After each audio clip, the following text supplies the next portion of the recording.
So finally we get to the 70 weeks of Daniel, Daniel 9 verse 24. And I'm going to start off by saying I'm a Bible scholar and a Bible student just like you. I do not have all the answers. There are lots of people out there that are very clever. And they are, just like with a biblical calendar, there's 100 ways to look at an elephant, depending on your perspective, where you stand. And at the end of the day, nobody can tell the other person he's wrong and try to defend his position, how he sees the elephant or how you see the 70 weeks. Because none of us, first of all, have any idea how the calendar works. So to work out the 70 weeks, and I've listened for the last 20 years of my life, I've listened to hundreds of scholars teach about this topic. And everyone uses the same verses, like with the calendar. They all use the same verses and they come to different conclusions. So we're going to work through this to the best of our ability with the cross references as much as possible. But it doesn't mean that I say this is the only way it can be. I'm saying, like even with all the biblical calendars, if you do not keep the Babylonian calendar anymore and you keep the biblical calendar, I don't actually care which one.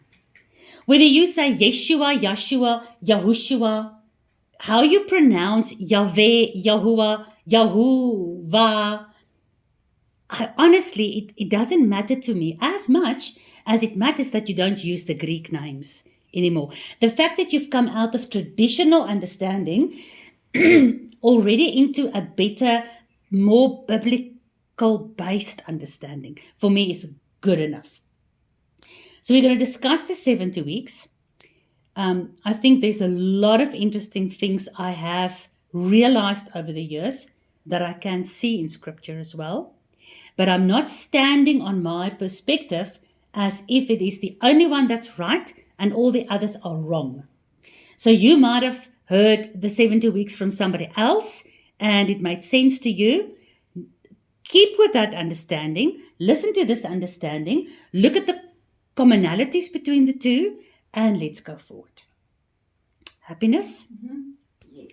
So, the beautiful thing was Daniel was repenting, and while he was repenting, Gabriel was sent, and then there was this whole fallen angel battle in heaven, but finally the angel came, and he said, "You are loved so much, O Daniel, from the moment you started praying." So one of the most explosive visions and prophecies that absolutely is end time relevant like almost nothing else has then been given to this man. And as he didn't understand it, we're going to read what he wrote and we're going to try our best to see if we can understand a bit more. Looking forward to the time when Yahuwah promised him that in the end it will be revealed. And in the end, the knowledge will increase. I don't think we are there yet. So maybe by next year, more knowledge have increased and maybe we'll have more understanding. So he says, 70 weeks are determined upon your people and upon thy holy city to finish the transgression, to make an end of sin, to make reconciliation for iniquity, to bring in everlasting righteousness, to seal up the vision and the prophecy, and to anoint the most holy. Most of your church scholars will teach the 70 weeks was concluded when?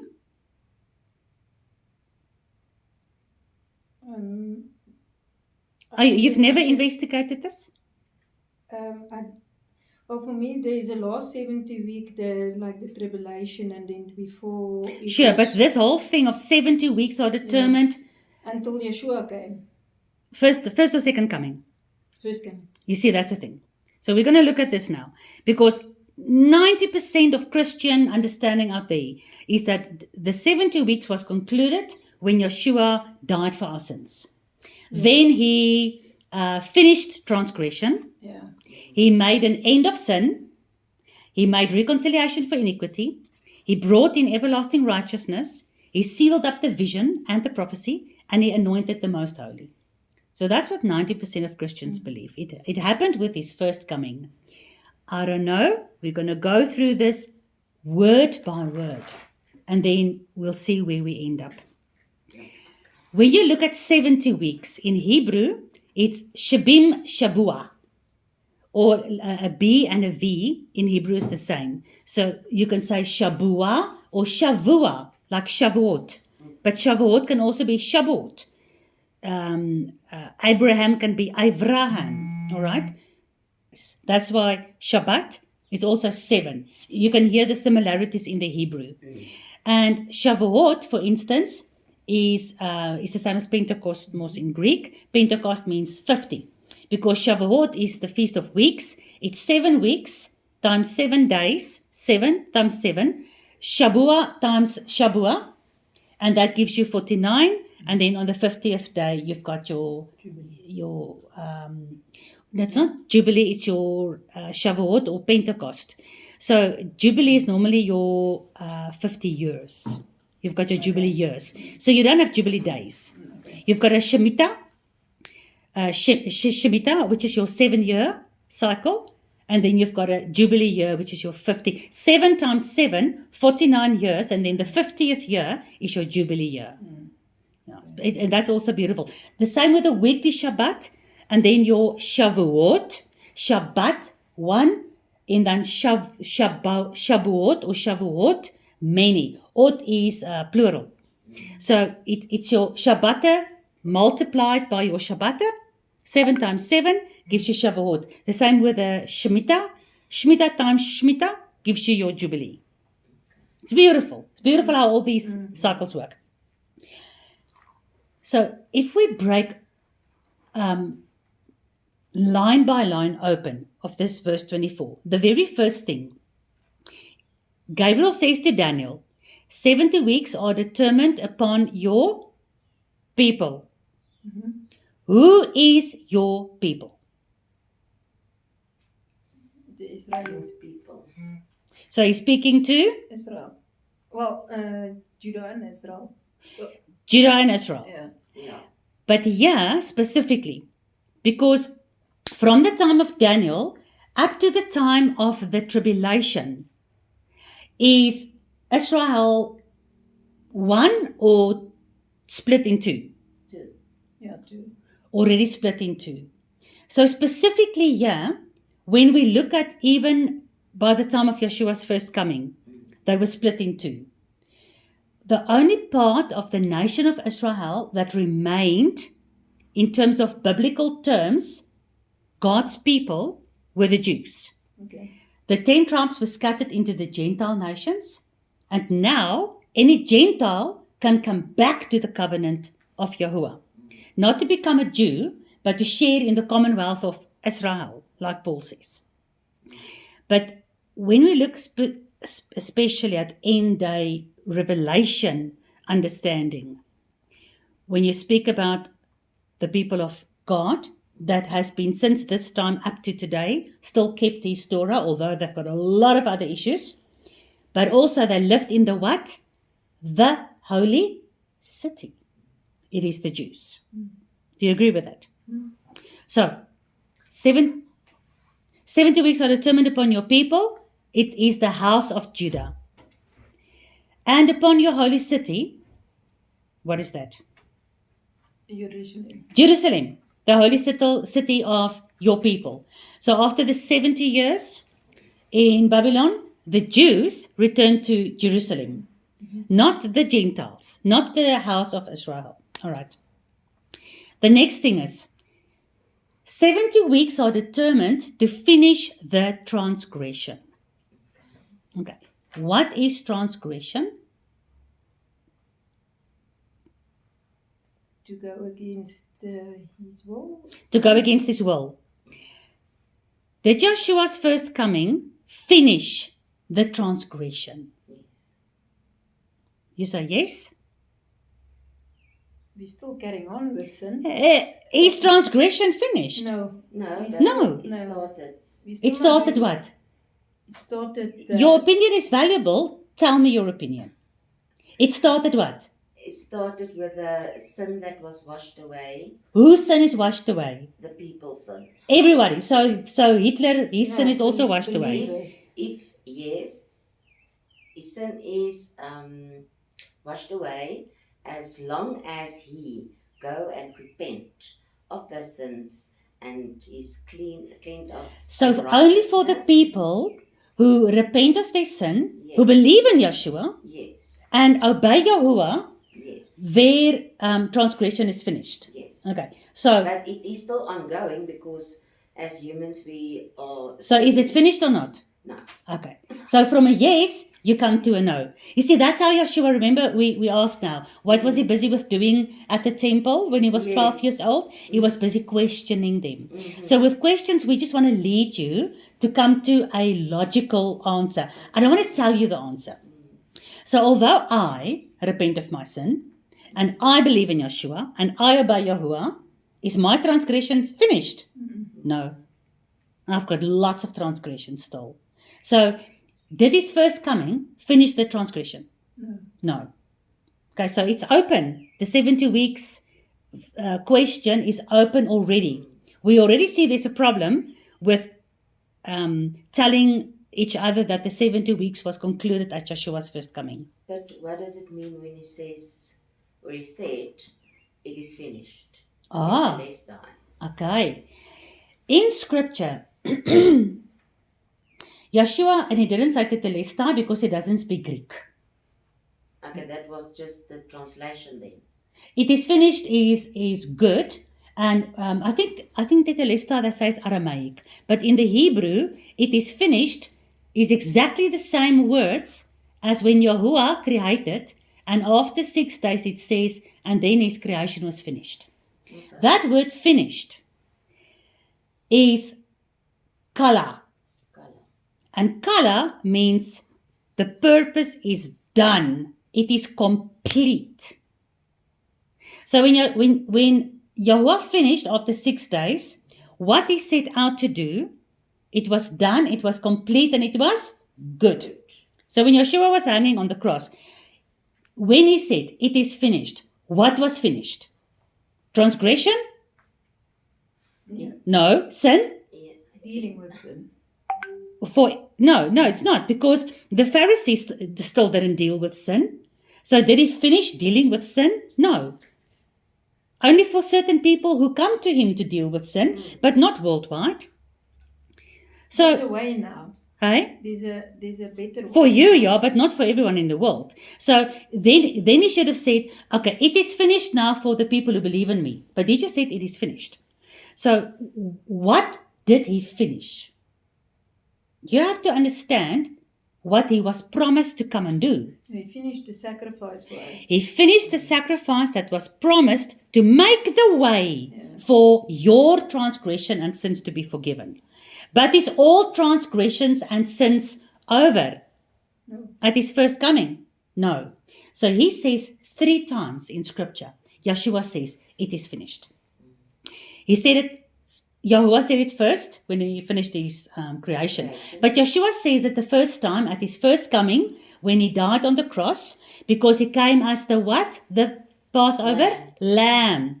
And then he was sacrificed as the Passover lamb. And then he did his job. He said, I have completed what you have sent me for. Let your name be glorified. All right? So he said that in the previous chapters. So he completed what he was sent for, and he said, Father, I've done it. It is finished. It's like you give your child a job, and he goes and he does the job, and he comes back, Mummy, I'm finished. Well done, my boy. Okay. The second time, have you read the second time? Okay, this was the second time. So No. The first, time. no. Yeshua said 3 times. Oh, yeah, sure. Because Yeshua is the fulfillment of everything that was prophesied in Moses and the prophets. I'm just giving you the fact that Yahuwah also said it is finished. And he's going to say again it is finished. But anyway, that's another long story left for the book of Revelation. But the second time Yeshua says it is finished is at his second coming. Then he destroys the nations on earth, and he starts the millennium. And then he says, actually, it's finished again. You guys need to join my Revelation study soon, Very soon. hopefully. The third time he says it is finished is in Revelation 21, when Yahuwah makes the new heaven and the new earth. So there's three things. There's the redemption, the rest or restoration, and then the recreation. And each one of those, Yeshua is the center point. And each time of those, Yeshua is the way through which Yahuwah does it. Through Yeshua, Yahuwah brought redemption. And Yeshua said, it's finished. Through Yeshua, Yahuwah is going to bring the restoration of the two houses. And then the king will come and gather his bride. And there'll be one nation again with one king over them. Then Yeshua says again, it is finished. So that's before the millennium. And then after the millennium is when Yahuwah fights with the Gog and Magog. And then he destroys everything. And then he comes down of heaven and he makes a new heaven and a new earth. And then Yeshua says, again, it is finished. Because then Yeshua gives everything over back to his Father. So there's three times. So people make an assumption what Yeshua said, it is finished, when he hung on the cross. If you ask 10 people, one guy's going to say, he said, it is finished, sin is finished. Another guy's going to say, oh, death is finished. Another guy's going to say, oh, the coffee is finished. Everyone has a different opinion. You can only understand what he meant if you understand the law and the prophets. Because in the law and the prophets, this sacrifice is explained. So Well, all the feast days also are not finished. exactly. Yeah. Exactly. What Still is to fulfilled? come. Pesach. Pesach, exactly, yeah. And Shavuot. Shavuot as well, yeah. And the rest? Still need to be finished. Still not finished. No. So when he comes again, it is finished, Yom Teruah, the Feast of Trumpets. But then ultimately, the Feast of Tabernacles, the 8th day of the Feast of Tabernacles, is about eternity. That's, even through the millennium, that's not really finished yet. It will only the whole 7,000 year, again, 7 weekday cycle, the Shemitah cycle, the Shavuot cycle, and then your 7,000 years, your 6,000 on earth plus millennium, that cycle must finish before eternity can start. And only at the end of that 7,000 year cycle will Yeshua say for the third and last time, it is finished. And then eternity starts. It's amazing. All right, so 70 weeks is anointed to your people, the house of Judah, upon Jerusalem to finish transgression, to make an end of sin, and those two things have not finished or ended, to make reconciliation for iniquity. Has that been done? Or must it still be done? I suppose still be done. Yeah. Has all iniquity that has been repented, okay, maybe you must understand reconciliation. Currently, where does your iniquity go? Where does your sin go when you repent? I hope you know, and you've done the Yom Kippur, the Day of Atonement, Bible studies. Some time ago. Okay, so currently, tell me what you think. Where does your sin go when you repent? Because it's taken away from you. You're almost now washed clean. Yeah. So where does your sin go? Whoop, push, disappear. Go down the drain. Where does it go? I think Yeshua carried it for us on the cross. So when you repent, your sin is transferred to him. Well, he paid for it. Sure. Where does your sin go? Does it need to go somewhere? I'm asking what's your opinion. I think it's forgiven. Sure, but it must still go somewhere. Why? Sin cannot just be wiped clean when you go to the judge. Even when you beg for forgiveness and the judge gives you forgiveness, your transgression is still there. You still murdered somebody, for instance. What you did is still there. The judge also can't just forgive you. There has to be payment for even if you drive over the stop street. The ticket is still there. So somebody must pay for the ticket. So you're right. Your sin is basically, because Isaiah 53 says, He bore our transgressions, doesn't it? You see, you need to know your Bible. So your sin is transferred to Him. If you understand Yom Kippur, you've got those two goats.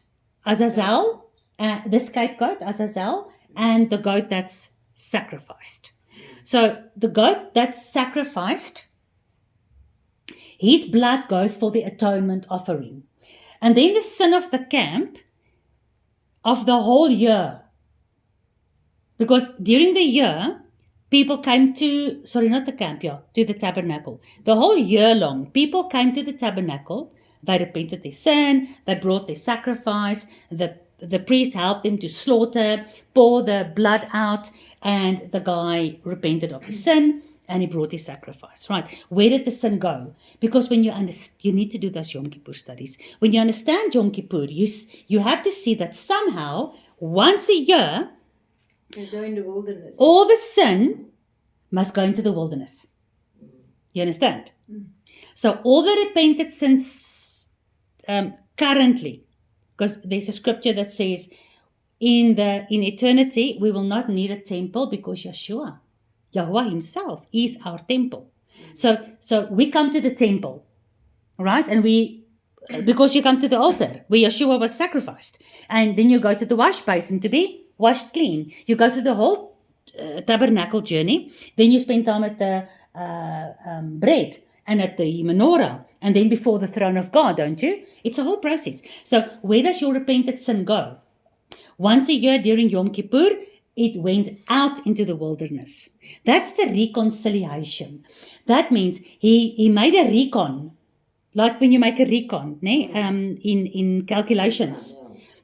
Once a year, it's like in the heavenly realm, the legal judge with his secretary makes a recon of all the sin that has been forgiven and that has been covered. And that sin is then taken outside of the camp and it dies with Azazel in the wilderness. Has that been done? I think it's through Yeshua it has been For done. you, yeah. No, wait. Where has it been taken out into the wilderness? It's currently still on Yeshua.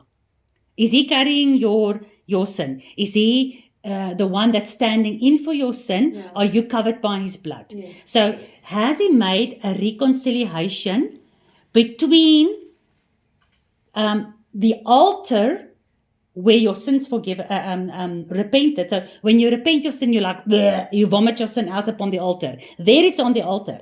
Now Yeshua covers your sin. So when Father Yahuwah looks at you, he don't see your sin anymore. But your sin is still there. That Yeshua is called the atonement. What is atonement in Hebrew? Kippura. What does Kippura mean? Cover. Covered. It's just covered. But there's a verse that says, Take it as far as the east is from the Yes, west. Yeah. As- And I will think I'll- of it no more. Exactly, because it's covered by Yeshua. So he takes it away from you. But the sin must be reconciled for. There's prophetic meaning in every one of the feast days. And Yom Kippur explains that very well. I've got a teaching where I actually explain it in a very practical way, where sin is like black tar. If you can remind me, I'll send you that link. Once a year, that black tar must be taken away. Once a year, in the prophetic cycle of this earth's existence, that sin must be taken away. And the sin is taken away on the goat that's called Azazel. I don't want to go into Revelation too much, but is Satan going to be burnt for the sin of that you did? When Yahuwah brings Gehenna and the fire burns, the Bible says everyone will burn and will be judged according to their works. All right? Your repented sin, what is Satan going to burn for? Is he going to burn for the people that didn't believe in Yahuwah? Or will those people burn for their own sin? they burn for their own sin. They will burn for their own sin. So what will Satan burn for? His sin. Satan will burn for the repented sin. Because Azazel is the head of the fallen angels as well. And it's a picture of this Baphomet goat. That So he'll burn for our sin. Is that what you say? because the Bible says Satan and sin and death will then be thrown into the lake of fire. So sin has to burn out all the sin that has been all the sin that has been committed, whether it's covered by the blood or not. The only difference is the sin that's covered by the blood is then transferred as on Yom Kippur onto Azazel. Currently it was carried by the sacrifice on the altar. But on Yom Kippur, because Yom Kippur is the representation of the day of, God, you guys must do the studies. Yeah. Judgment. Yeah. Okay? So on day of judgment, the sin that's covered will be transferred onto Azazel, and Azazel must die in the wilderness for that sin. But the sin that's not covered, who's going to burn for that? Each man will be judged according to his own sin.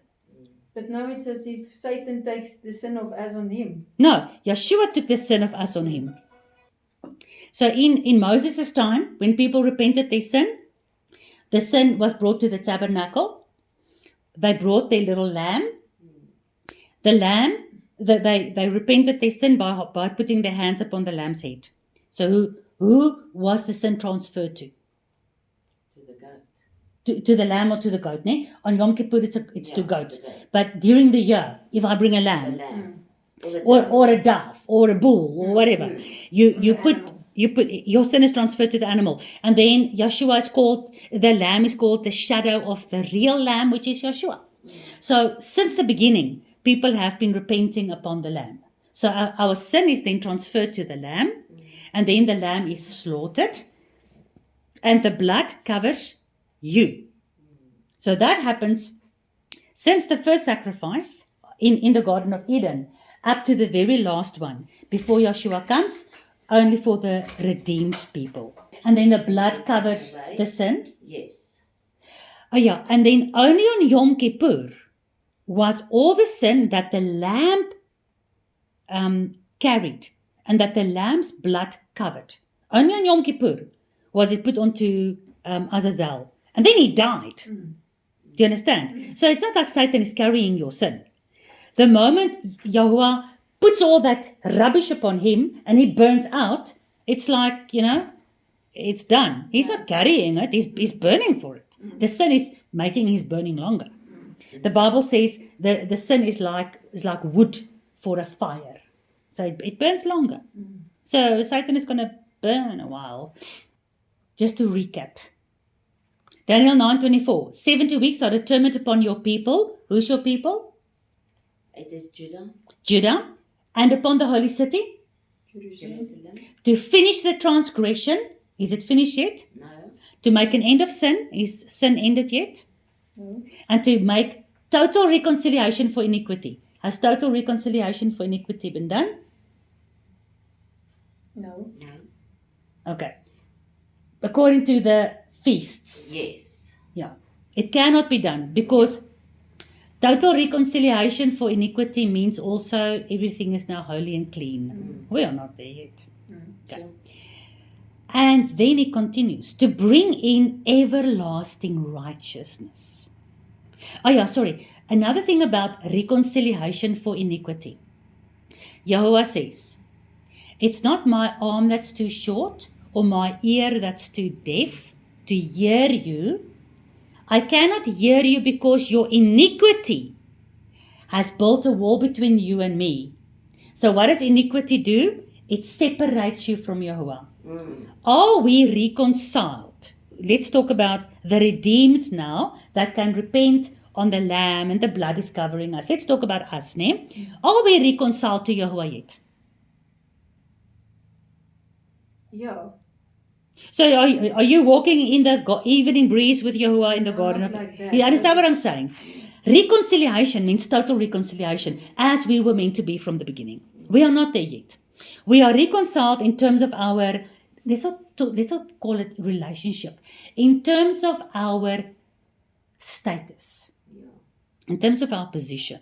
We are reconciled with Him, but we are not reconciled with Him. If I say, let you and me reconcile, what has to happen before full reconciliation happen? We have to hug. I can't just write you a letter, okay, we reconciled now. No, we have to physically hug. Okay, so you understand what I'm saying? It's much bigger this. Because you can't take one verse and say, okay, this thing, yes, not done yet. That thing, yeah, that thing is done. It's all in one verse. How do you choose what is done and what is not done yet?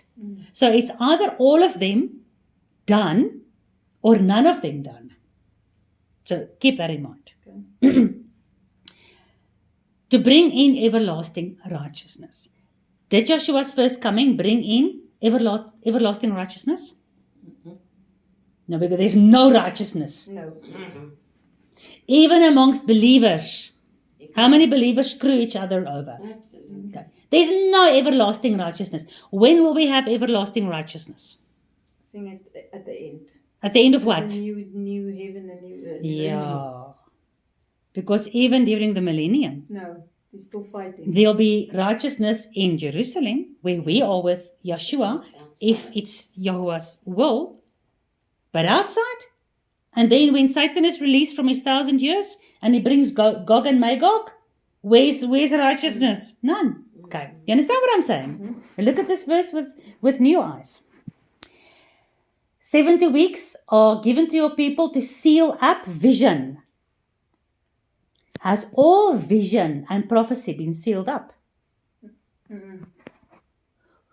Today, when people say they get visions and they are prophets, who are those kinds of people normally? False prophets. False prophets. I've got a vision. Tomorrow is the rapture. Yeah, I've got a vision. You have to now all pay money to this church, then God's going to bless you. Whatever. So, God's visions and God's prophecy is not sealed up yet. He still owes us a promise. Acts 2 and Joel, I think Joel 2 as well, says, in the end days, He will give us visions and prophecies again. And we will prophesy, the young children and the old men. We are not there yet. I've never had a vision.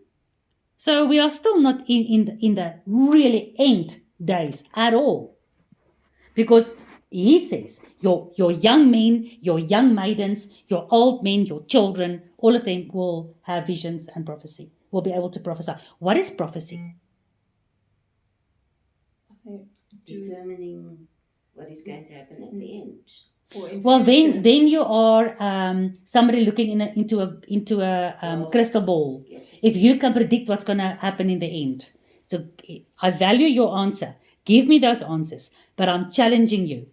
Which prophet, sorry, maybe just go on to this one. What is it called when you can see into the future? You are a clairvoyant. Yes. Okay, so which prophet in the Bible was clairvoyant? Promise of Jesus. Sure, tell me which prophet was clairvoyant? Which prophet could see? Isaiah. Isaiah. Was Isaiah clairvoyant or did Yahuwah tell him? Yeah, he told Yeah. them. What I don't There know. we go. I don't know. No, read Isaiah. Yeah, but everything in the Bible is comes from God. Exactly. Yeah. So the definition of a prophet is not somebody who can see the future. It's somebody who can hear from God and then tell the future. So it's just somebody who gives us the word of God.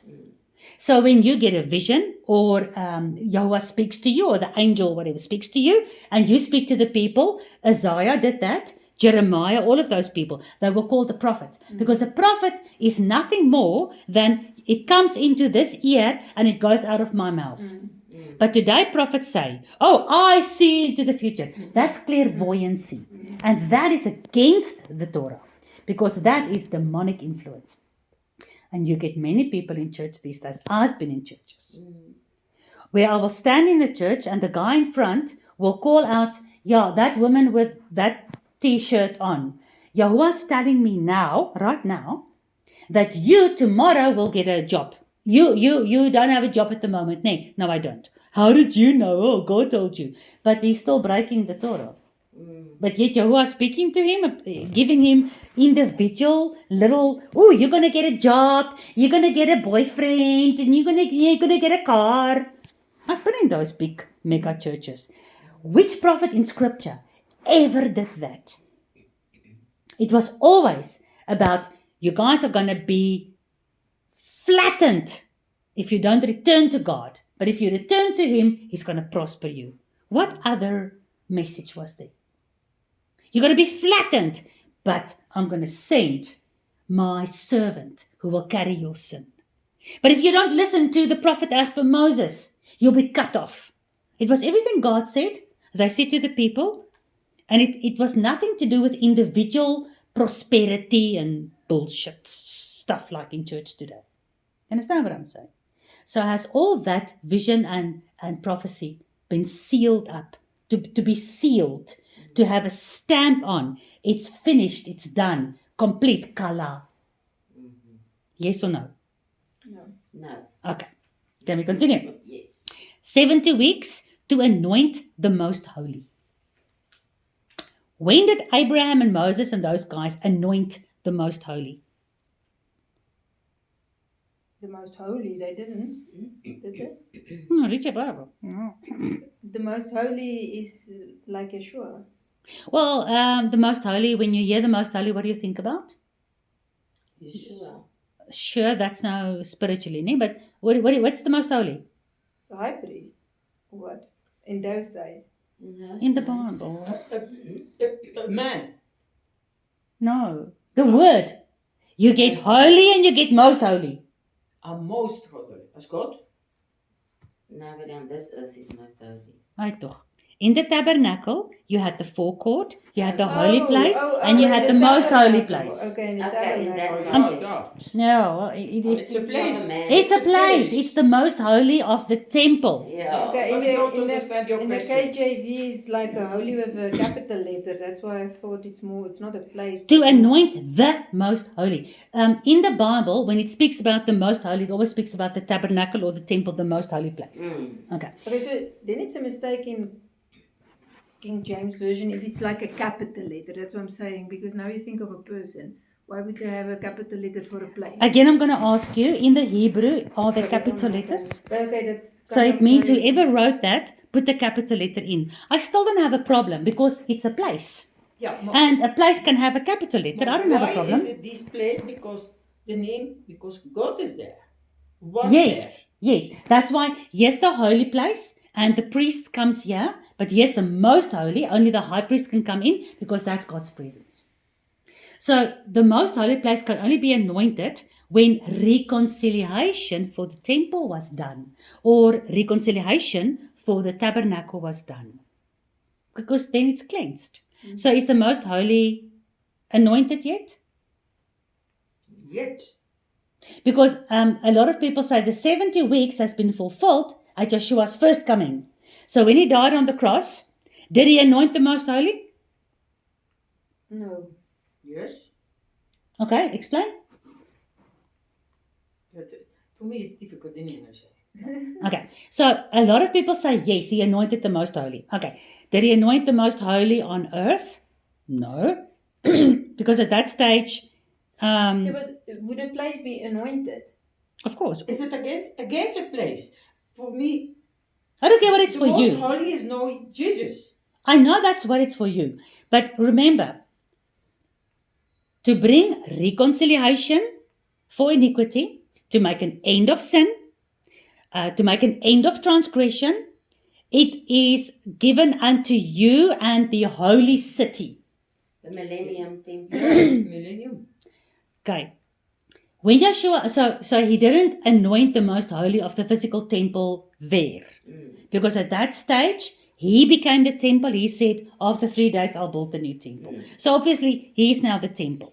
But still, the Bible says, Yahweh lives in the temple up in heaven. And that's going to come down to us as well. So when he went up to heaven, not on his day of ascension, because the morning when Miriam met him, he said, don't touch me. I've not been to my father yet.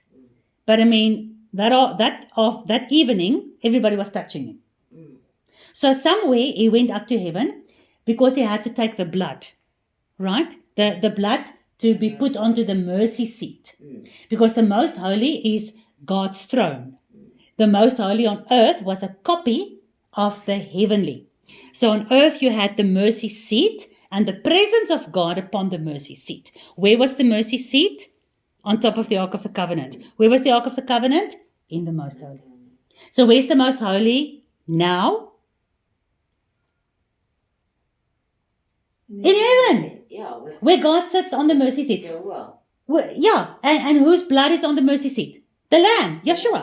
You understand what I'm saying? Yeah, I hear what you say, but I think you can take most holy as Yeshua as well, because at the end, he will also be anointed No, as he's been king a- and the ruler for. He's going to be anointed as king the moment he takes off his, according to Zechariah, Mm. when he takes off his Robe. priestly robe Yeah, Mm. and is anointed as king. yeah. Mm. But he doesn't say here to anoint the Messiah or to anoint the king. It says the most holy. Because to anoint the most holy means transgression is done. Sin is done. Iniquity is done. Everlasting righteousness is now here. It's clean. And then you can anoint the most holy. Because then the most holy is going to come down of heaven and it's going to be on earth and then eternity starts. Mhm. So even when they built that third temple and they anoint the most holy there after Yom Kippur, we don't have a care in the world. Okay. We're going to have respect for the temple, but we're not going to join them because that's where the Antichrist is going to sit. Okay, I'm checking now in the Strong's for the holy place. So you're right, it's a sacred place or thing, rarely abstractly sanctities. Yeah, so It's not talking about a sacred place. person. Yeah, okay. Yeah. Because when you look at the Bible, Yahweh is maybe called the most holy God. Yeah. But he's never called the most holy. So here when it says most holy, it doesn't say most holy God. So for you it can be Yeshua, for you it can be God, for you it can, I agree what does scripture say. It's got to do with the physical temple priestly Okay. procedure. Because he died according to the priestly sacrificial system. Mhm. And all that finishing and the ending and the reconciliation and the cleansing and the anointing must be done according to that procedure. Mm. Can you quickly just tell Dina, what does the 70 weeks in Hebrew mean for you? How do you understand it? How beautiful it is? What is it? What it is in Hebrew? Shavuot. Yeah. Yeah, like Shavuot, Shabbat Shabua, Mm. 70 weeks. Yeah. Because the word for 7 and the word for week is almost the same. Because a week consists out of 7. So the root word is always the Shabbat. So in Hebrew, the 70 weeks is Shabim Shabua. Mm. Yes, Shabim Shabua. Shabua. Shabim Shabua. So it's easy to remember. Just think about Shabbat, 7. To finish transgression, let's break it open a little bit. Because we're looking at where he says the 70 weeks is appointed for you and your people to do number 1, number 2, number 3, number 4. Let's look at number 1, to finish transgression. Yeshua's first coming was for the forgiveness of transgression, so that he can finish it at his second coming. To make an end of sin, Yeshua's first coming is the repentance sacrifice for those who want to stop sinning. But as Paul says in Romans 7, we want to live in perfect obedience now, but we are still living in sin. So only at his second coming will he make a full end of sin. Because what happens to us at his second coming? We are resurrected and our corrupted body. So we didn't become incorrupted when he died. We are still corrupted. Our corrupted body, which we live in now, will be changed into incorruption. And then 1,000 years later, Yahweh will throw sin and death together with Satan into the lake of fire. Up to then, sin has not ended yet. Just look out your window. Do we still have sin? Yes, we do. Okay. But his first coming made a way for those who want to come back to him. how can he throw sin into the fire? Sin is something you do Or think. or think, but it's something you do or you think. How can I take something you think and I look at it and it's disgusting and I must cover it with blood and then throw it into the fire? Well, sin is an abstract thing, actually, so it's not a literal thing, but Okay, so if it's an abstract thing and it's not a literal thing, can you read for me Genesis 4 verse 7?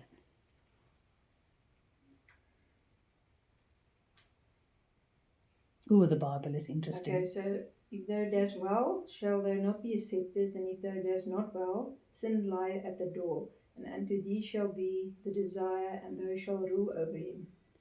Unto thee shall be? His desire. Oh, why did you say that? Sorry? Why did you say that?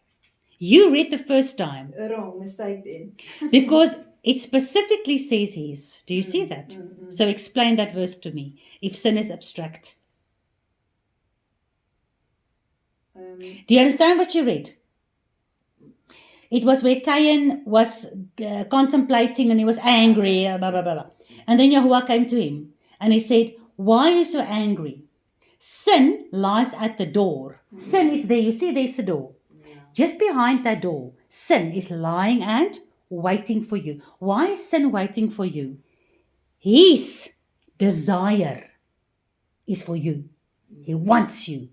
He wants you to See, open the door for him. He makes It's it like literal. spiritual world. The spiritual world is is actually what you can see, but we can't see it. We can't see it. But the spiritual world, like where all the principalities hover, that is seen. But we can't see it with physical eyes. Yeah. So could Cain see the sin lying at the door? Mm-mm. No. But Yahuwah says, sin is lying at the door. He's crouching. He's like growling. He's scratching against the door like an angry that God, bear. God knew what he was thinking. Yeah. But then God said, unto you, Cain, is the desire of sin. But it doesn't say sin's desire. It doesn't say its desire. He says his desire. So in what is sin personified? As if it is a he or an entity, The devil, the devil.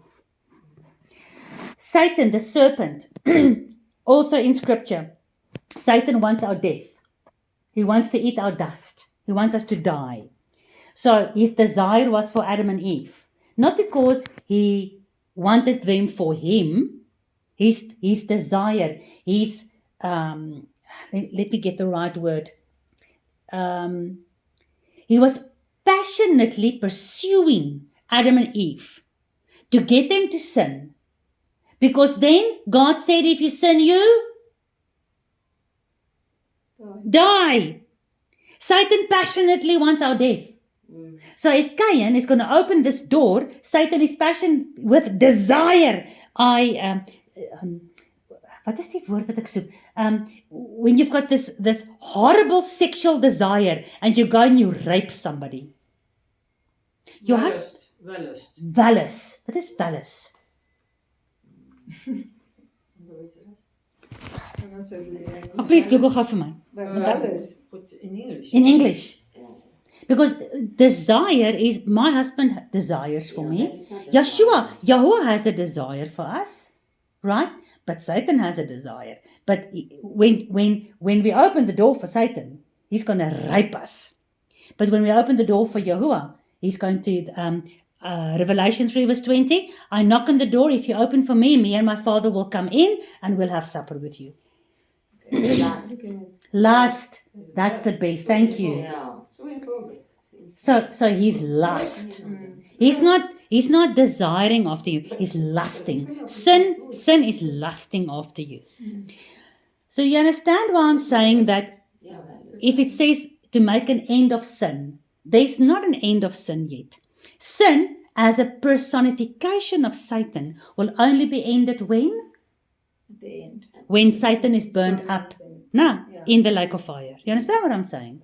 Final Cool. judgment, actually. Then. Final judgment day. To make reconciliation for iniquity. Only when the first resurrection happened, remember first resurrection, before the millennium, second resurrection, after the millennium, ne? Okay. Only when the first resurrection happened and all iniquity, all corruption is left in the flesh, and God's people are raised incorrupted. So you've got two groups of people. You've got two resurrections. Those blessed are those who take part of the first resurrection, because over them death no longer rules. Good luck to you if you're part of the second resurrection, because death rules over you until you are resurrected the second time. But the second resurrection is for judgment. Okay. So at the first resurrection, one group of people will no more have any iniquity in them, because they will have incorrupted bodies. But everyone else who is either left in the grave or on earth, they still have iniquity. So only at the first resurrection, iniquity is left in the flesh of the people that still live or are in the grave. There's another group of people that's raised with incorruptible bodies. There's no more iniquity in the people that's raised in the first resurrection. Then only can the house of Judah and the house of Israel be reconciled as one nation. Yeshua is anointed. He's taken from his high priest position to his king, son of David position. And then they will be one nation in my hand with one king over them. Then there's final reconciliation. And remember, Abraham is also resurrected, ne? In the first resurrection. Abraham, Isaac, Jacob, David. And then we are reconciled with the fathers. But final reconciliation for all iniquity will actually only happen when the second resurrection happens and Yahuwah pays or penalizes everyone and judges everyone for their own works, and all iniquity is paid for or burned up, and it no longer exists, and everything is cleansed, and you can start over.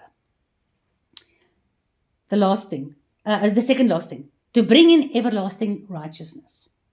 So we all agree, Yeshua is our everlasting righteousness. Are we righteous forever now? No. So you agree with me. Everlasting righteousness has not been brought in again. Yeshua is everlasting righteousness, but I'm not Yeshua. I'm still my sinful self. The prophecy has brought Yeshua in as everlasting righteousness at his first coming. But everlasting righteousness for this earth and for us human beings is not yet brought in. It will only be brought in for us when? At the rapture of after the tribulation, at his first coming. That's it. For the people that stays behind, will they have everlasting righteousness? No chance. Nothing. Okay. When he rules with a rod of iron during the millennium over the nations, will he rule with righteousness? Yes. Will the people be righteous? Not in the millennium now. No. No. But he's going to rule with a rod of iron. He will rule in righteousness. Will they listen? Okay. Will they listen? Will they listen? Will they be obedient? Okay. I don't know. What does the prophet say? The prophet says, during the millennium, if you do not obey the law of God, if you do not keep, I'm going to say it as the prophet says it. If you're not going to obey the Sabbath days, No rain. no rain. So yes, they're going to be obedient. But we see that even when they live for 1,000 years on an earth that works, there's no rape and murder, and everybody keeps every new moon and every Sabbath, everyone has to worship him, and there are those people in their white clothes, and we must still live here in Egypt and whatever. Even after all that, and they've seen how perfect God's community can actually work, how beautiful it can be. The moment Satan is raised, and the moment he says, "Oh, I can do better than him. Come, all us, come with me, and then we go fight them, and we take over that city."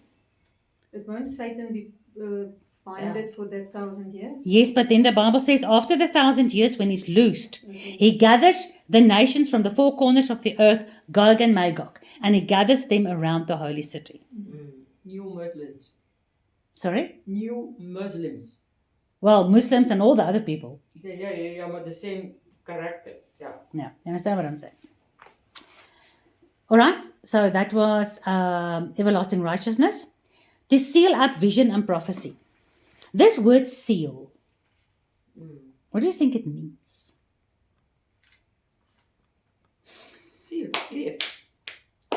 Cleave. Cleave. Well, it's You seal something. Like a stab. Yeah. Yeah. It's not cleave, ne? You've got a It's stab. not like it's glue. closed. It's Yeah, closed. it's Yeah, good. like- That's like for me. the wax. Cleave is no the seal in the Bible. When the Bible talks about Yeah. seal, Yeah, it's closed. It's closed. Don't touch it anymore. don't touch it anymore. Yeah. Okay, so in the Hebrew, it's the word is khatam, and it means to close up, to seal, to make an end, to make a full stop, to seal it up, and to mark it as closed. Yeah. You see, so has all vision and prophecy been closed? No. No, it has. It has not. Has it all been put to a stop? No. No, it has not. In the same verse, seal up and make an end of sins. You've got these root words. So to seal up and to make an end, which is different ways in which the English says it, ne? To seal up and to make an end. To make an end of sin, to make an end of transgression. It's in the same sentence, different words in the English. But in the Hebrew, it's both khatam. So, and you understand now, that only happens when the 7,000 years is over. Scripture interprets scripture to seal up the visions, to make an end, to stop all visions, to seal up all prophecy, is to make an end and to stop all prophecy. When will all visions and all prophecies be stopped? 1 Corinthians 13 verse 8, but prophecies, they will fail and come to an end. And that only happens when no more prophecy exists on earth. You've got two major witnesses or major prophets during the last 3.5 years of the tribulation. So obviously, by that time, prophecy is still running. It's not made a full stop to yet. And then, just to complete this verse, to anoint the Most Holy is the Kadesh Kadosh, which means the holiest of holies, and that is in the most holy place where God sits on his throne. When will this happen? Leviticus 16 verse 16. Let me read for you. And he shall make an atonement for the holy place, because of the uncleanness of the children of Israel, and because of the transgressions of all their sin. And so shall he do for the tabernacle of the congregation that remains among them in the midst of their uncleanness. And when he has made an end of reconciling the holy place, and when he has made an end, khatam, of reconciling the tabernacle of the congregation, and when he has made an end of reconciling the altar, he will bring the live goat. Do you remember I explained to you? The whole year's sin that was repented at the altar, the sin was basically still hanging there at the tabernacle area. Once a year, at Yom Kippur, it was all put onto the head. Aaron repented all that sin on the live goat, and he was sent out. For on that day shall the priest make atonement for you, to cleanse you, that you may be clean from all your sins before Yahuwah. It shall be a Sabbath day rest unto you. You will afflict your souls by a statute forever. Why on this day will you afflict your soul? Because it's called the Judgment Day. So in terms of history, on the Day of Atonement, it was an exciting day, but a scary day. So before Yeshua's time, Leviticus now, before Yeshua's time, because even there, Yeshua was already pictured. So the people would think about all the sin they've done throughout the year. They have repented it, but it's now here at the temple, the tabernacle. The tabernacle must now be cleansed. And then the tabernacle must be anointed. Now, for that to happen, the Azazel goat must, all the sin is transferred onto him, and he goes out into the wilderness. Then they put a red ribbon upon the Azazel goat's neck. And they put the other part of the red ribbon on the entrance of the tabernacle, and later on at the door of the temple. You know that story. And then if Yahuwah, if the goat died, and all the sin is now outside the camp, what happened to the red robe? It became white. Became white. Do you understand what I'm saying? So it was a dreadful day. It was a day of judgment. Even when Yahuwah comes to the final day of judgment, we are already now with Yeshua. Will it be any other day than a day of trembling and fear, even for us, when we see him judging the world? So it is a dreadful day, all right? Then the priest, whom he shall anoint, that's Yeshua, our high priest, and whom he shall consecrate to minister in the priest office, shall make atonement. And then he'll put on new clothes and holy garments. So it's a beautiful process. First, iniquity must come to an end. Sin must come to an end. Reconciliation for transgressions must happen. And then only can the Most Holy be anointed. And then a whole new year starts. We start? Because people complain they can't always hear you guys speaking. Okay. In Romans 1, it says that if you sin continuously and do not repent, your mind is like a debased. It's debased. You actually get so thick-skinned of sin that you don't feel sin anymore. And if the people at Yom Kippur went for atonement of sin, then isn't it after a year of sin that they are so thick-skinned they don't even know what sin they committed? Well, if you look at what the Bible says in those days, remember last Sabbath's online? Yeah. We even touched on gossip. Yes. You even had to reconcile with your brother by restoring to him what you took, plus add a fifth part.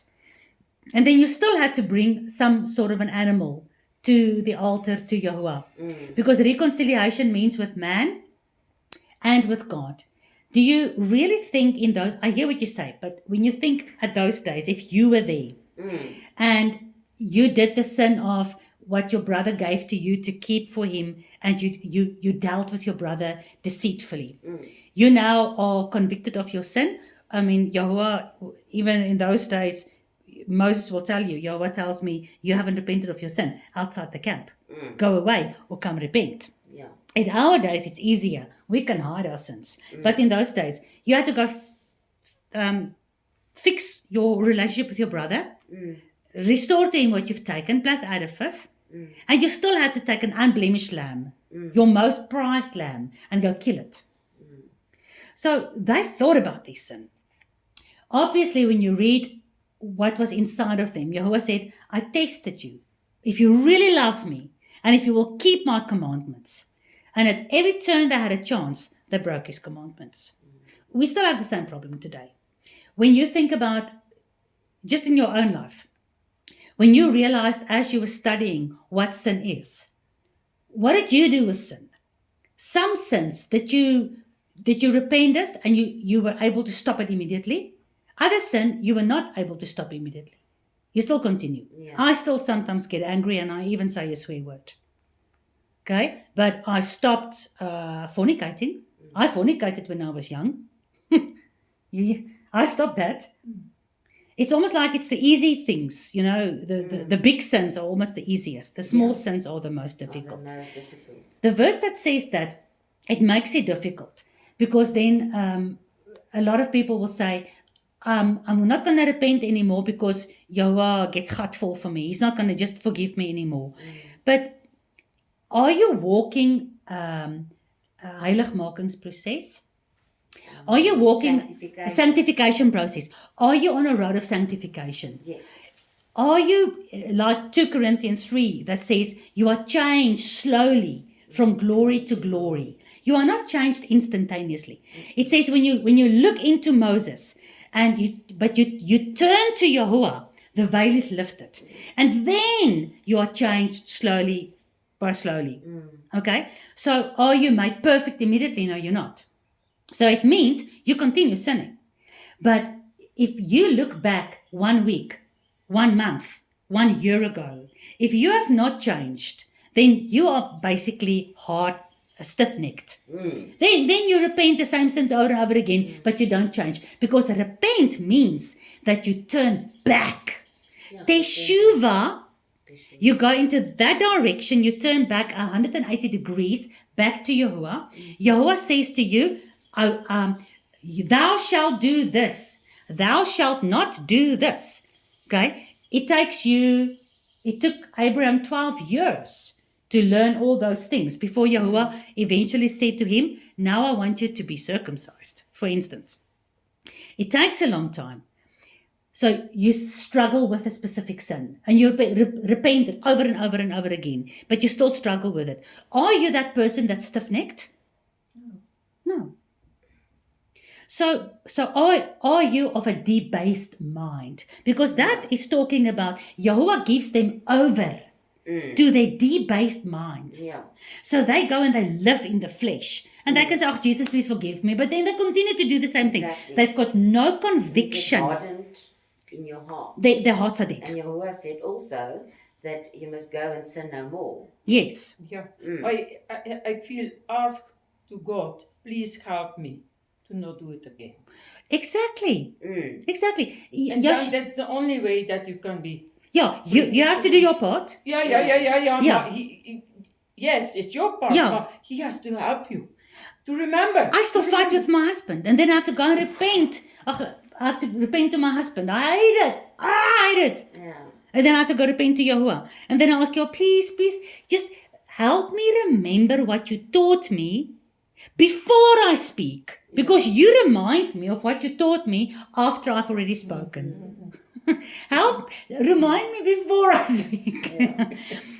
But the fact is, I repent to my husband. I repent to Yahuwah. And me and my husband now, we maybe have major fights 3 times a year. Where in 2014, in Centurion, we had 3 major fights per day.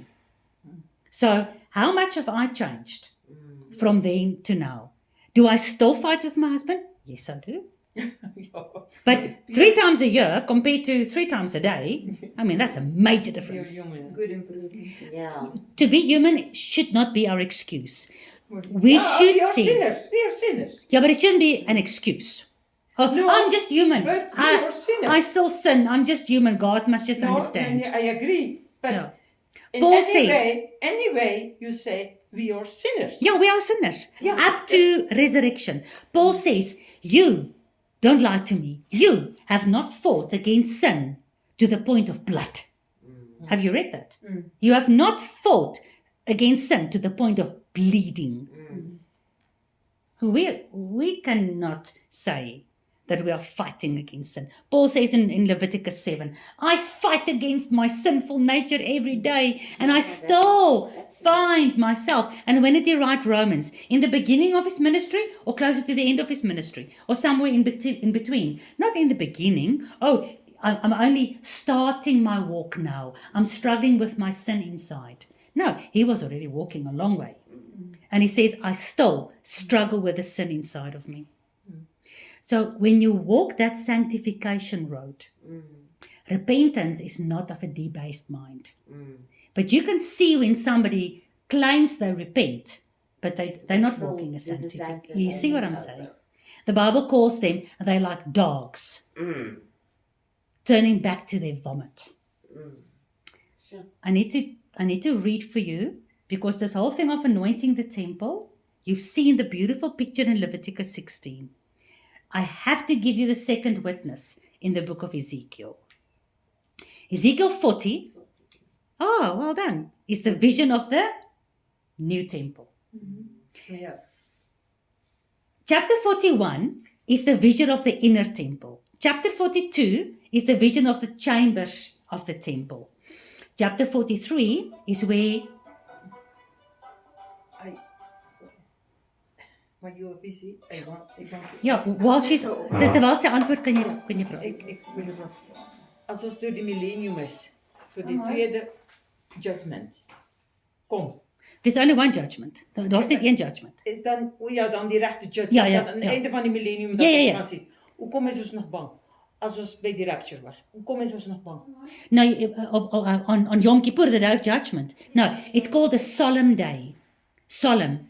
Jy gaan daar staan en jy gaan miskien huil. Ja, voor mensen dat je zien. Voor... Ja. It's not a day. It's not a It's day. not afraid for yourself. No, jy gaan nie, but still, you are going to, nog steeds gaan jy daar staan in awe van hierdie God. Dis jou God, jy's happy met hom, jy's by hom, jy's geresurrect, but still, he's judging. En ons het nie 'n idee hoe dit gaan wees op daai judgment day nie. Ons het nie, imagine die donder, die vuur, die skree, die stem, sy stem. No, Maar ons moet nie bang wees vir onsself. gaan nie oor, it's got to be a frightfully, a solemn, dreadful day. You're not going to, Just one day. it's a day of judgment. Just one day, okay. One so many day people. is like 1,000 years. Yeah. And 1,000 years like one day. And, Okay, back.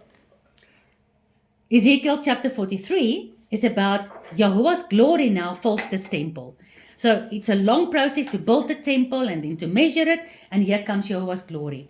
Now, in chapter 43, verse 7, and he said unto me, Son of man, the place of my throne and the place of the soles of my feet, where I will dwell in the midst of my children of Israel forever. So he's talking about living in the midst, in the middle, in the center of his people Israel forever. Is he living in the center of his people now forever? Ja. No. Did he live in the midst of them before? In the old days, yes. yes. Where? In the In the tabernacle? Garden of Eden. Ja. Well, yeah, in Eden, in the tabernacle, in the temple. Nee, but then he left. It says specifically, Ezekiel says specifically, he saw Yahuwah's presence be lifted on cherubim wings and chariots from the east gate back to heaven. And then, where did Joshua leave? Mount of Olives. At the east gate, back to heaven.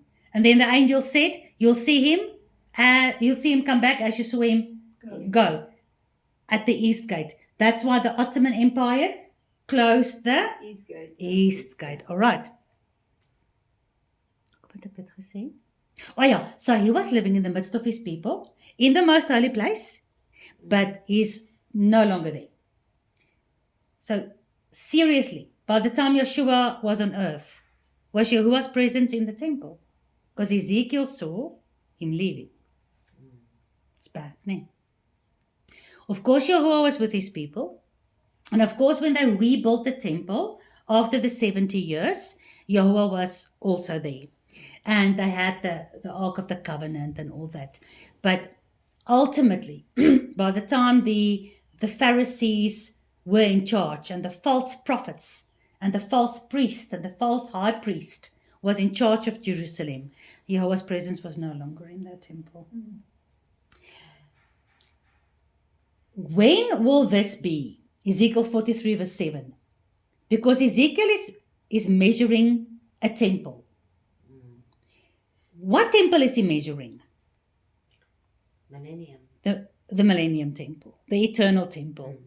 Because he says, the place of my throne where I physically sit, not in heaven, here on earth, amongst my children. So that says it's not up there, it's down here. Will be forever.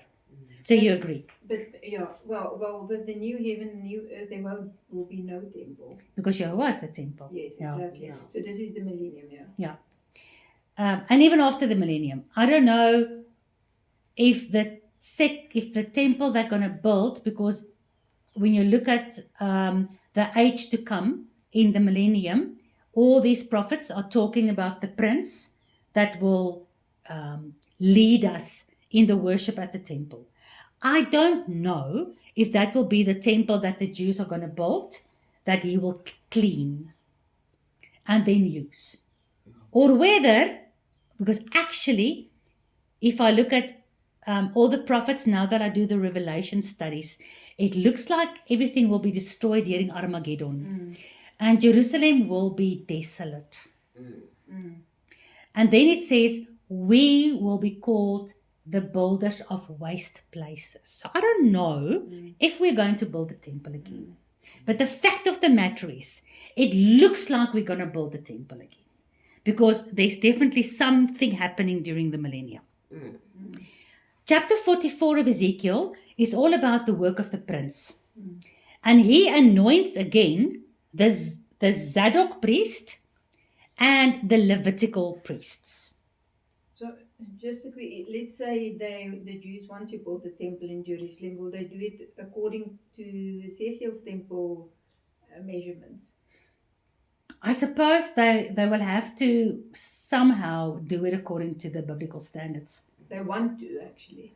Well, I don't really know what their plans are, because half of them are flippin' Kabbalistic, Talmudic, only work on a rabbinical. So they might end up only putting up a tabernacle. They might not even build a physical temple. I've got no idea. All I know, whether it's going to be a physical temple or just a tabernacle tent, the Antichrist is going to sit in the most holy place. Okay. So I'm honest, I don't know the answer. We're just wondering, yeah. Ezekiel 45 is all about the portion for the prince, just like as per Leviticus. So Leviticus, you brought your sacrifice, and a certain portion went to the high priest. So in Ezekiel 45, go and read it for yourself. Even your King James will say, this is during the millennium. All right? The portion for the prince.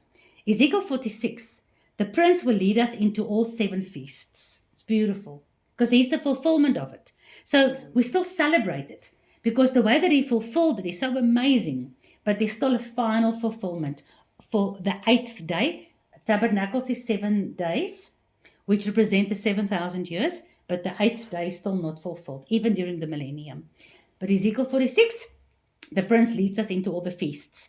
Ezekiel 47, living waters flow from the temple. All right? In the book of Revelation, it's repeated. So it's not like, oh, Ezekiel is Old Testament.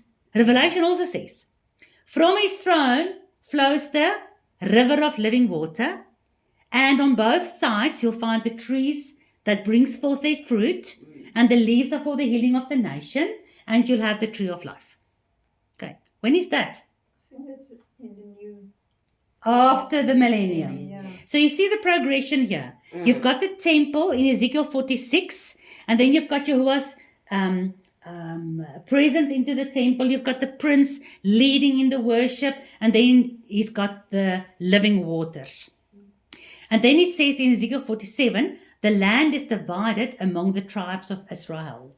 You also see that in Revelation repeated, where, and I mean, I'm not going to go into all the verses, but even Paul says, don't you know you'll rule the nations? So the land again is divided amongst the tribes, as it was in the time of Joshua, which is spelled in the same way as Yeshua, because Joshua is a picture of Yeshua.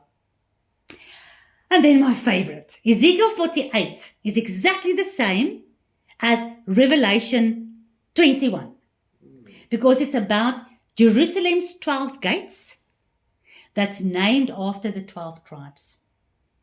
That's why I know that Ezekiel's vision of the temple is the vision of the temple in the millennium, and then the new Jerusalem that comes down out of heaven, because it's explained characteristically exactly the same way.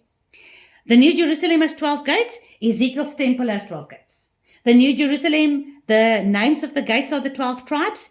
Ezekiel 48, the name of the gates are the 12 tribes. You see? So you've got Old and New Testament, 2 witnesses.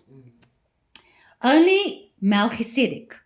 Melech means king. Tzaddik means Priest. no. Forget. Cohen. Priest is Cohen. Or Cohen, is it? Yeah. Melech tribe. Tzaddik. Yeah. Is it the tribe where all the priests come from? No, that's the Levites. The Or you're Levites. thinking Sadok. Zadok is Zaddik, yes. Yeah. Zadok, what does it mean? Righteousness. Oh. So Melech Tzaddik, Melchizedek, is the king of righteousness. Oh, okay. Mm. Psalm 24. Oh, you gates of everlasting praise and worship, open up so the king of righteousness can come in. Okay, so Melech Tzaddik is the king, but the high priest's name is Melech Tzaddik. So he's the high priest, yet he's the king of righteousness. Mm. Okay, he's like a priest from the tribe of Judah. Very, very interesting. Very beautiful. Melech Tzaddik can do this. Only Melech Tzaddik can do this. Only he can be at the same time bringing the sacrifices, leading the worship, and be king, because only the priest can lead the worship and bring the sacrifices. But he can do both because he's Melech Tzaddik in the millennium. When he finished the transgression, made an end of sin, made reconciliation for iniquity, brought in everlasting righteousness as Melech Tzaddik, and ended all vision and prophecy, then he will anoint the most holy place. So when we look at this verse one final time, for all that to happen, Gabriel said to Daniel, 70 weeks are appointed for all that to happen. So obviously, those 70 weeks are not somewhere in the past fulfilled. When we look at the 69 weeks, that's where your last week comes in. Because it says specifically 69 weeks will this happen, and then the last week, this is going to happen. And only at the end of the entire 70 weeks, 69 plus 1, will all these things be finished. So we know that the 70 weeks is not completed somewhere in the past. Do you agree? Mm-hmm.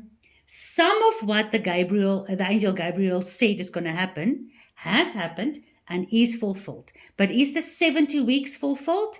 No, it's not. Okay. Where are we for time? 3:45. Do I try to continue? Let's see how far we get. Daniel 9:25. Know therefore, Gabriel says to Daniel, know and understand that from the going forth of the commandment to restore and build the temple in Jerusalem until the Messiah, the Prince, shall be 67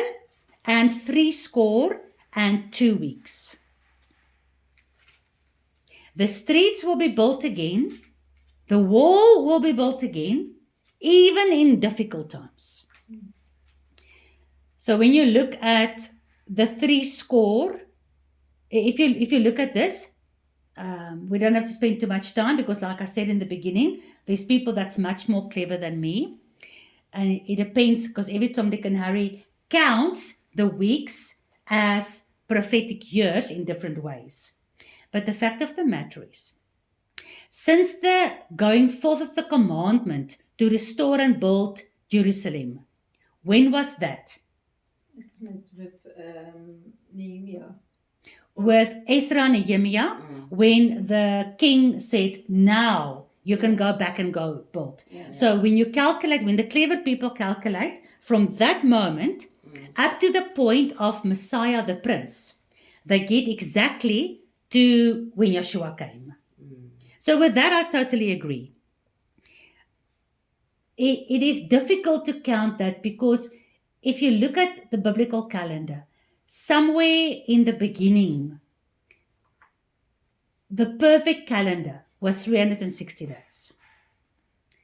And along the line, the alignment of the sun, the moon, and the stars have gone out. Because today we sit with 364 days. You know this to be true because we calculated 3.5 years being exactly the same as 42 months, being exactly the same as 1,260 days, only if a year has 360 days.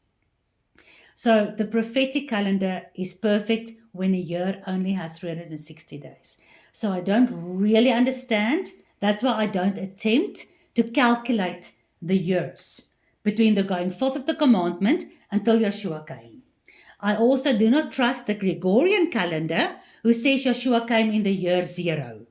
No, that's not true. Because even when you look at most of the modern calculations today, he came -3, 3 years before the year 0. But nevertheless, I agree with all the clever people who counted exactly these amount of weeks, prophetic years from King Cyrus So, that gave the commandment until Yeshua came. okay, that was not in the time of Nehemiah had to build the walls, isn't it?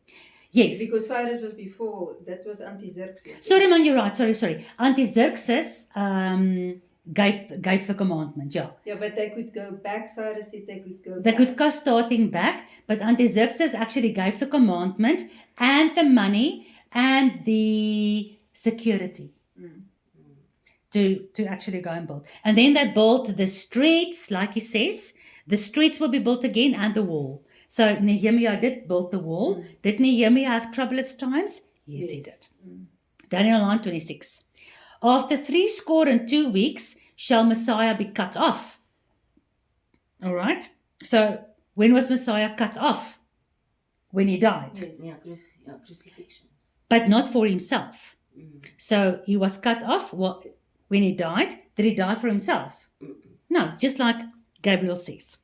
And the people of the prince that shall come shall destroy the city and the sanctuary.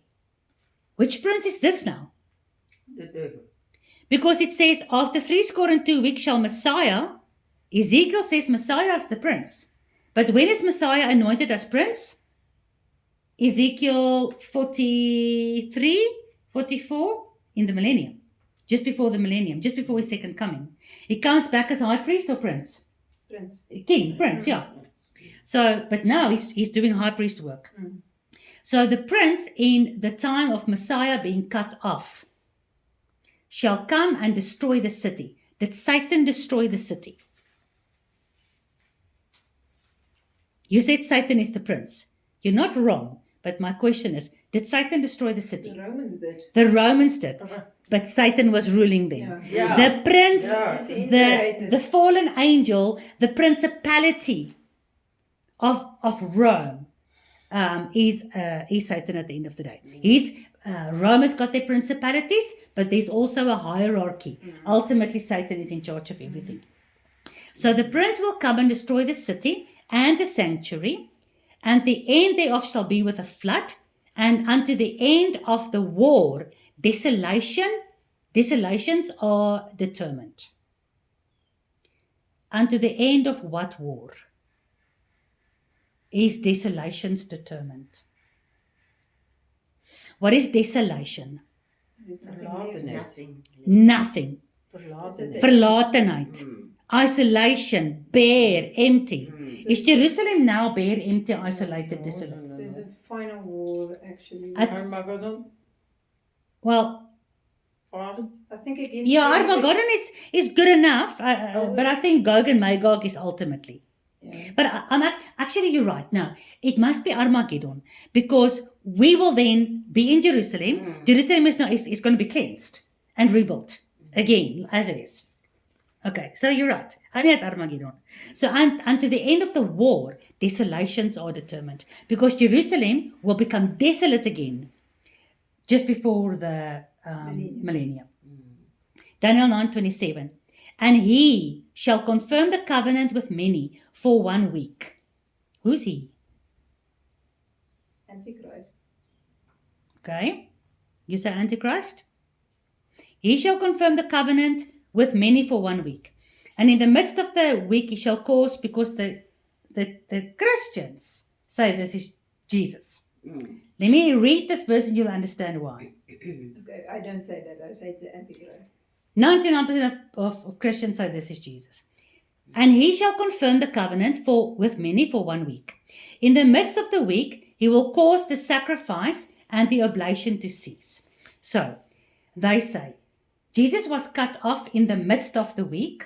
He died in the midst of the 7 years, they explain it. And then when he died, he brought an end to sacrifice and oblation. And an end of the overspreading of abomination. He will make it desolate. So they say, the overspreading of the abomination of the Pharisees and the Jewish system, he will make that desolate. Because now the New Testament church begins. Even until the consummation, and that determined will be poured upon the desolate. So they say, the desolate are the Jews, and then consume, to eat up, to destroy. Then Rome destroyed the Jews. So you understand what I'm saying? You understand why a lot of people say, he is Jesus. You don't agree, I don't agree either. It's the Antichrist. A disciple. Yeah, but I'm just telling you about all the different opinions out there. Yes. So he says, and then he shall confirm the covenant with many for 1 week. And then, of course, we see in the rest of the Bible, it looks like the Antichrist will bring in peace and security at the beginning of the 7 last years, which is a week. 7 days, 7 years. He will make a covenant with many, but in the middle of the week, he will change the covenant. Then his true colors will show, but by that time, all the world is already worshipping him. Besides those who are called the terrorists, us. Yeah. Everyone's going to take his mark. Everyone's going to be changed into his image. Everyone's going to think that he really must be the Messiah. Everyone will be deceived. So he will cause the sacrifice and the oblation to cease. So there has to be some sort of a sacrificial system for him to stop. And for the overspreading of abominations, he will make it desolate. We're going to have to go a little bit deeper into that, even until the consummation, and that determined shall be poured upon the desolate. What is determined that will be poured upon the desolate? We know already that Jerusalem is going to be the one that's going to be made desolate. God doesn't care about London and Johannesburg. All of that's going to be destroyed during the plagues and whatever anyway. But desolation, physical, spiritual, on every aspect is about Jerusalem. Because Gabriel says, the 70 weeks is given to your people, Judah, and your city, your holy city, Jerusalem. So there is, and here we have to remember Isaiah 28, where the Jews from the synagogue of Satan has made a covenant with death. You remember? Yeah. The Antichrist makes a covenant with many. And he rules the world in this covenant with many. But it's a covenant with death. He stops the sacrifice. He takes the position of God. The overspreading of abomination, it's like you overspread with your robe. The abominations, which means it goes into the temple, it goes into the human beings. It's overspread. It's all over the world, not just one nation.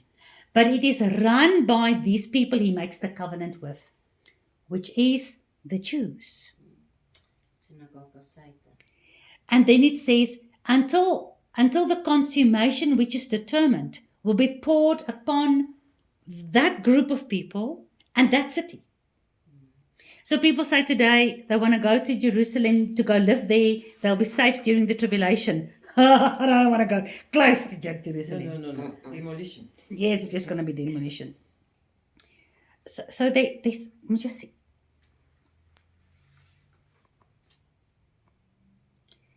One week is Echad Shabua. Week is Shabua, Shabbat, because it's 7. One is Echad, so 1 week is Echad Shabua. 7 full days is prophetically 7 full years for this covenant of 1 week. And it's interesting. We agree, this prince that is making this covenant and then breaking it in the midst, in the middle, 3.5 years, 42 months, 1,260 days. That one is the beast. So now I just remind you, if you can think back a couple of months ago, we looked at Nebuchadnezzar in Daniel 4 verse 33. He was driven from men, his hair grew like an eagle's feathers, and his nails like bird's claws. He became a beast for how long? 7. Can you remember 7 years? You see, the prophetic picture is perfect. That's it for me on the 70 weeks. I do not have all the answers, but what I do know is the 70 weeks are not fulfilled. There is not an end of sin at all. Yeah. But the 69 though is fulfilled. So then there's a bit of a gap between Yeshua and the end last week. Correct, because when you calculate those 69 that they prophetically talk about, depending on which calendar you then use to calculate, but it works out perfectly from the decree Yeah, they said so. up till -3, and we are where he died, not where he was born. Sorry, where he died. Okay. Yeah, which was the year 33. Mm. Because his ministry wasn't 3 years. His ministry was 1 year. Really? When you look at it, remember now, he was born 3 years before 0. So there you've got 3. When he was ministering, he was how old? 30. So basically when he was 31, that all concluded. He might have been born before. It was in, I think it's got something to do with the death of Herod, in what year and so on. So it might Yeah, so be again, even before there are so many people with yeah. different ideas. Some say So -1, minus -2, even. -3, -5. You can get hundreds of Yeah. opinions. That's why I'm not going to get myself into the calculations. Yeah. I do not know which one of the historical calendars to use, whether it's 360 days per year or 364 days per year, and how do I work it out on the Gregorian calendar, which is a total shambles in the first couple of centuries. So I'm saying honestly, I do not know how to work it out, but according to what we've studied together, we know that it's not completed. That I agree. That's what we needed to come to. Okay. So that was a difficult piece, but now Daniel 9 is finished. Thank you very much. Most interesting.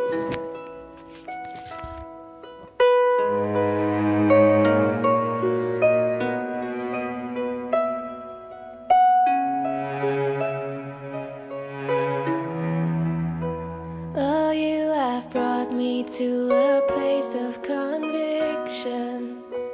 I was blinded by my own perception.